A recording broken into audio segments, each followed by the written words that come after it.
একটা নিয়ে নিয়েছি অ্যালোভেরার পাতা, আর একটা অ্যালোভেরার পাতার জেল বের করে নিয়েছি, দুটো পেঁয়াজ, কিছুটা তুলসী পাতা, কিছুটা হচ্ছে মেথি, কিছুটা কালো জিরে, কয়েকটা জবা ফুল, আর একটা কারি পাতার ডাল, একটা নিম পাতার ডাল।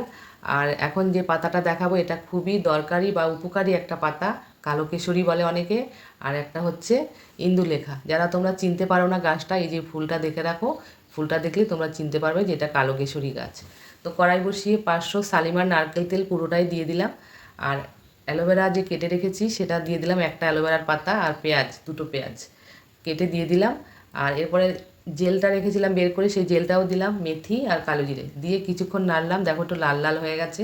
এরপরে দিয়ে দেবো আমি জবা ফুলগুলো। জবা ফুলগুলো দেওয়ার পরে কী সুন্দর একটা কালার এসছে দেখো। আর এরপরে দিয়ে দিলাম ইন্দুলেখা পাতাগুলো। তো আমার ভিডিওটা তোমরা কে কোথা থেকে দেখছো অবশ্যই কমেন্টে জানিও। ভালো লাগলে লাইক কমেন্ট শেয়ার করো বন্ধুরা। আর এরপরে দিচ্ছি কারি পাতা।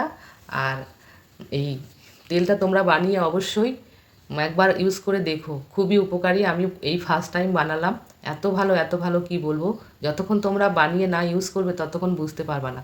তো নিম আর তুলসী, নিম পাতা আর তুলসী পাতা দিয়ে দিলাম। আর নিম পাতা তুলসী পাতার এত সুন্দর একটা সেন্ট বেরিয়েছে কি বলবো।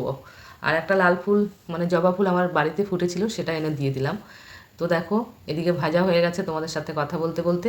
তো যাই হোক, এই তেলটা অবশ্যই একবার তোমরা বানিয়ে মাথায় দিয়ে অবশ্যই আমাকে কমেন্টে জানিও।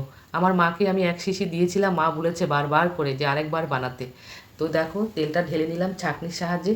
এরপরে আমি শিশি ভর্তি করে রেখে দেবো, যখন খুশি মানে আমি বিশেষ করে রাত্রিবেলা মাখি, তোমরাও রাতে মাখবে। আর কেউ লাগিয়ে দিলে তো খুবই ভালো, মাথার চুলের গোড়াতে লাগাতে হয়। দেখো আমাকে আমার ছেলে লাগিয়ে দিচ্ছে।